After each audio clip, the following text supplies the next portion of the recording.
Today is October 14th, 2023, and you're listening to the Arbitrage Weekend News. I'm your host, Darren Harper, bringing you 3 things you need to know for this weekend, 2 lofty interviews, a deep dive by Daniel, and a spooky story. First, how did the markets do this week? At Friday's close, S&P down 0.5%, NASDAQ down 1.23%, and Dow barely green. 10-year finished at 4.61%, and WTI crude stood at $87.72. Here's 3 things. Yesterday, the SEC agreed to enact new rules to boost the transparency of short selling. The GME saga put new light on this practice. The new rules were proposed shortly after the short squeeze of GME in January of 2021. As of Thursday, short selling totaled just under $1 trillion in the U.S. market. Even amidst good bank earnings reports, Jamie Dimon, JP Morgan's CEO, warns that these are the most dangerous times for the world in decades. Dimon already said, notably in June of last year, we were in an economic hurricane. This is the longest weather forecast I've ever seen. Best Buy plans to exit the physical media business for good next year, possibly as soon as the end of Q1 2024. This includes in-store Blu-ray, DVD, and 4K Ultra HD DVD sales, which the retailer has been gradually phasing out a couple of years now in many store locations and online. Trade while you're sleeping across time zones with Arbitrage Trade Assist. Sign up today at arbitragetrade.com. Arbitrage Trade is your trusted source for business, finance, and tech info. I had a pretty normal mom life. Everything was pretty good. And we just had a new baby, and then all of a sudden she's on life support fighting for her life. They told me my only chance was a heart transplant.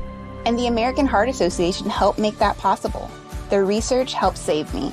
To learn more about how the American Heart Association is saving lives, go to helpheart.org. Hello, Caroline. Hello, Royce. How are you doing? Doing well. How about you? I'm doing okay. I wish I could get to work a little bit faster, though. Right, especially some construction on the streets and in the parking garage. Yeah, gotta love Memphis streets. Mhm. But what are we talking about today? Flying taxis. That could help. It definitely could. Okay, so what do I have to do to get a flying taxi? Well, you're going to have to wait a little bit. Oh. They're not quite ready yet. Okay. But hopefully over the construction on the site for the facility to build them will start in the next year or 2. But they've gotten approvals for it. So we are in process. It's from a company called Joby Aviation. So Joby. Okay. So we might want to watch them. Okay. Okay. They are the first electric vertical takeoff and landing firm to receive U.S. Air Force airworthiness certification. Okay. So what did they do special to get that on? Well, they had to do a lot of testing. Okay. They have had several investors that have helped, such as Intel, Toyota, and JetBlue. Oh, okay. Okay. So they this has been going on for a few years now, getting to this point. And their build site will be at the Dayton International Airport, which is also near an Air Force base. So that Dayton, Ohio. that helps out, right? You know, Ohio, the Wright brothers. It's good for flying innovations. The very next step, right? Right. Yes. So Delta Airlines actually has announced a partnership with Joby. For, obviously in the future, because these have not been built for commercial yet, but to provide customers in New York City and Los Angeles, crazy traffic places, right? Yes. Busy airports, right? That's a lot of traffic in the air. But they're marketing this for home to airport transportation. Oh, okay. Or, airport back home. back and back and forth, just to get you to the airport and back home, land you on the roof, roof of a parking garage, something like that. Okay. And so then you can avoid. So it's not Jetsons where basically mass chaos and cars flying. And we hope not. Back to the Future cars. So what do these cars look like? Do they look like a normal car? No. Are they hover cars like Back to the Future? Well, if you go to our blog, I have a picture and I printed one off so you can see. Oh, wow. It should be able to hold 1 pilot and up to 4 passengers. Oh, excellent. So it's not just, you, like you could take, you and your spouse and your luggage could fit, whatever. Excellent. And they are hoping, or they say, they're estimating it will fly of speeds up to 200 miles per hour with a range of 100 miles. I was thinking a shorter range. Yeah. 100 miles. Miles is still pretty nice. Yeah. And is it electric? Does it charge or is it gas? It is electric. Very nice. So it's the electric vehicle takeoff and landing And so it's EVTOL. Just those letters is how you might see it abbreviated. So if you see the a little E and then capital VOTL. So I think we definitely need to be watching for Joby Aviation. I like it. Man, I can't wait. So construction of the site is expected to start in 2024, with facilities fully producing these in 2025. So just a mere few years away. So we'll be like the Jetsons. Hey, I want my taxi license. Let's go. Right? Let's do it. I want to buy into this tech. All right. Hey, look for it. All right. Appreciate you, Caroline. Thank you so much for being on the show. And I look forward to being able to be escorted in a Joby taxi. That's right. Absolutely. Have a good one. Bye-bye. Bye. Hi, I'm Elizabeth Rome. I've played many roles in television and film, but today I'm speaking as myself about a cause that's very dear to my heart. The Cancer Prevention and Treatment Fund provides free help to those who have cancer and those who wish to prevent it. They've also banned cancer-causing chemicals from our homes and neighborhoods. Your donation makes a difference because 98 cents of every dollar pays for programs and services, not fancy salaries or events. As a mom, I'm thankful that they've helped ban cancer-causing chemicals from our toddler toys and baby bottles. They continue to fight the same fight to keep these chemicals out of our playgrounds, pizza, and soda cans.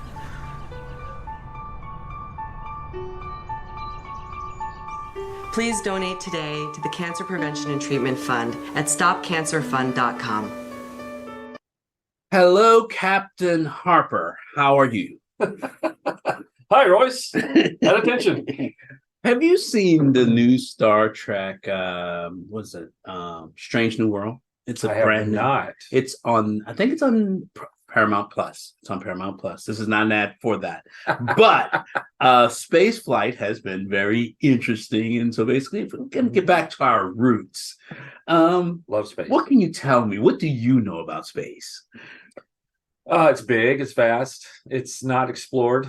It's not for the most part. If you look at how big it is, we're sending stuff left and right out, though. Yeah, have you heard about that giant satellite that basically looks like a star, and it's so bright it's actually messing up astrologers' ability to see stuff because it's reflecting so much light. It's huge. I think it's like the name of it's Blue something. The Blue something. No, I haven't. Wait, Blue Origin, Blue something. Blew in my way. Right. Well, then there's always SpaceX. They're trying to get to Mars and colonate that for us, right? Yeah. Well, for what, about 100K, you can go fly halfway up anyway. Halfway up. Hey, but you'll come back down in the same rocket. We hope. Hopefully, this will not be like the oceanic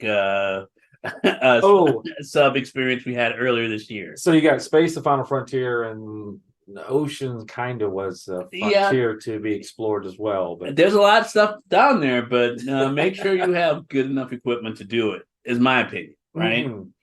So, but yeah, let's take a trip down memory lane. What happened this is a history test. What happened on December 17th, 1903 at Kitty Hawk, North Carolina? Oh, Kitty Hawk, that's first flight. Oh, yeah. What were those brothers' names? Well, it's Orville Redenbacher and Wilbur the Pig, right?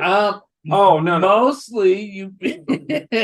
that's one fine pig. You got it's that. It's like association pig. Of Orville and Wilbur Wright, the Wright brothers. They came out with flight and basically got us on this adventure, right? And I think the next adventure, even in Caroline's blog, she talked and mentioned about helicopter-ish. Helicopter taxis. Yes. Taxi. Can you imagine flagging one of those down? Hey, taxi! Down here. Make sure you duck. Because it looks like a giant drone based on the pictures I see. They do. So I'm like, hey, okay. And then we Space Age and Sputnik. We can't forget the Soviet Union. And they brought up, that big giant artificial satellite, Sputnik 1. And Apollo 11 in 1969. I mean, we've been doing and chasing flight forever. Well, we keep what is it? Desperation is the father of innovation, or something like that. I don't think that's how it. Necessity is the mother of invention, I think, is what you were looking for. That's the one. Yikes. But did you know? So I actually was reading one of Ari's articles. And apparently we have in our DNA a signature or something that we can actually make feathers. We have the genomes or whatever, so we can technically maybe sprout wings and one day and fly.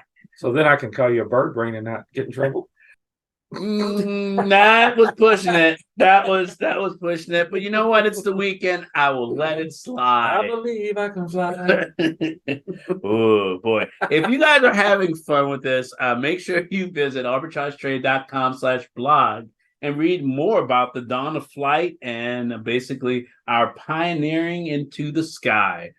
Thank you again, Darren, for joining us, and we will see you next time.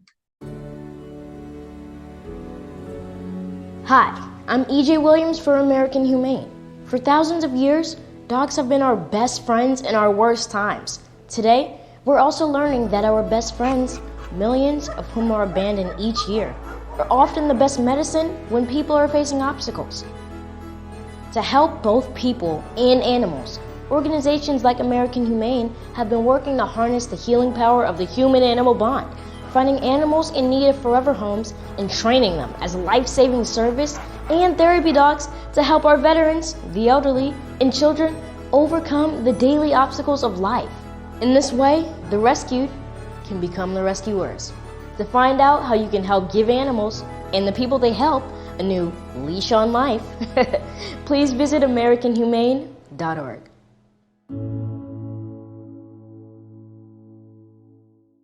Earlier in the week, as part of our daily news, I spoke briefly about a blog written by Ari Walter. Well, just want to go a little bit further with that and do the deeper dive as we do on the weekends on our weekly daily post. This one is the spooky, scary story, and it's a part 1, so we can look for a little bit more from her later next week. Specifically, this week's post was about a bell witch in Tennessee. And if we go a little bit deeper, she also talks about the Mothman of West Virginia and the LaLaurie Mansion in Louisiana. So interestingly enough, 2 of these, the Bell Witch and the LaLaurie Mansion, are real. The Mothman is more of a tulpa of sorts, a humanoid creature that is said to have first been sighted in 1966. The popularity of the Mothman legend reached its peak when he was sighted shortly before a bridge collapse in 1967. Of course, there's a movie about the whole thing, and you can check out the Mothman Prophecies on one of the streaming services. Not unlike the Mothman, the Bell Witch also made it to popular media, with the Blair Witch Project being loosely based on her. The Bell Witch was based on the events that followed the Bell family of Robertson County, Tennessee. It's said that the Bell family was plagued by some sort of supernatural entity that resulted in a series of unfortunate events from 1817 to 1821. The rumors range from John Bell disturbing Native American burial land or farmland to having a lover outside of his marriage to Lucy, who unfortunately was a witch. Not one is really sure how the mishap started or why they stopped, but today you can visit the cave of the Bell Witch and what remains of the Bell family home. Unlike the LaLaurie home, which is now private property, the original mansion burned down in New Orleans, Louisiana in 1834. The source of the fire was never determined, but it was assumed to have been started by the slaves who were mistreated by the lady of the house, Delphine LaLaurie. LaLaurie had 3 husbands who each died mysteriously while married to her. That isn't why people know her name. LaLaurie is known for the vile mistreatment of the slaves that she had in her home, almost akin to the Nazi experiments. Madame LaLaurie's name and home are well known to those interested in haunted properties, such that celebrity Nicolas Cage once owned her rebuilt New Orleans home. He was plagued by misfortune that resulted in him losing millions, misfortune that stopped once he purchased a burial plot in New Orleans and sold the home. It is unknown if the new owners are also plagued by similar misfortune. Arbitrage Trades assist trades for you while you sleep, even if they're nightmares. No one suspected a thing. I was the same Tyler they'd always known. Full of energy, the happy one. Of course, I wanted my friends to see me that way. Underneath, a different story. I mean, why was I feeling depressed when I had so many reasons to be happy? Well, guess what? Anybody can feel down, but that's not the time to just put on a brave smile and pretend like nothing's wrong. It's the time to share your feelings with your friends, your parents, your favorite teacher. In the meantime, there's a resource that helped me get back on track. For some great clues about starting your comeback from depression, visit yourlifeyourvoice.org. I'm still Tyler. Only now, what you see is who I am, really. It's time for Financial Deep Dive with Daniel. This is a blog written by Daniel Hopwood. And the subject this weekend is war and investing.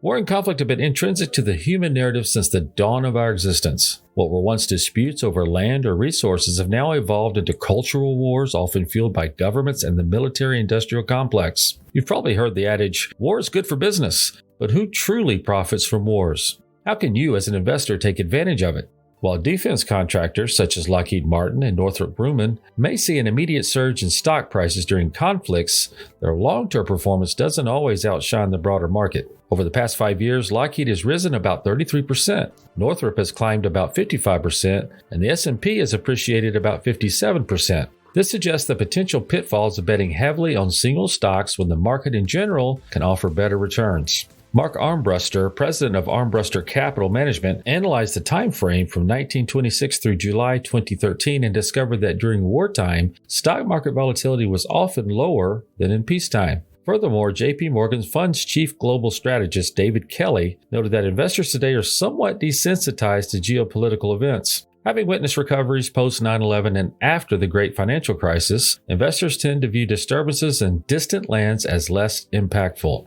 For instance, U.S. markets rebounded a mere 8 days after the onset of the Ukraine conflict and even rose on the day of the Hamas assault on Israel. Commodities such as oil and gold might see a spike during conflicts, but these surges are typically temporary. The Middle East, previously the epicenter for oil reserves and production, no longer holds that undisputed title. With oil and energy production now distributed across various nations, the U.S., among other countries, is less susceptible to abrupt energy price fluctuations. So, circling back to our initial inquiry, how can one profit from wars? The honest answer is that unless you possess confidential intelligence about an imminent conflict or have stakes in cutting-edge defense tech terms like Anduril, such speculative strategies might be best left to hedge fund managers. However, if major global tensions rise, bolstering your portfolio with some defense, energy, and semiconductor stocks might be a prudent move. Still, don't be taken aback if the broader market continues its upward trajectory. Please note, this is not financial advice.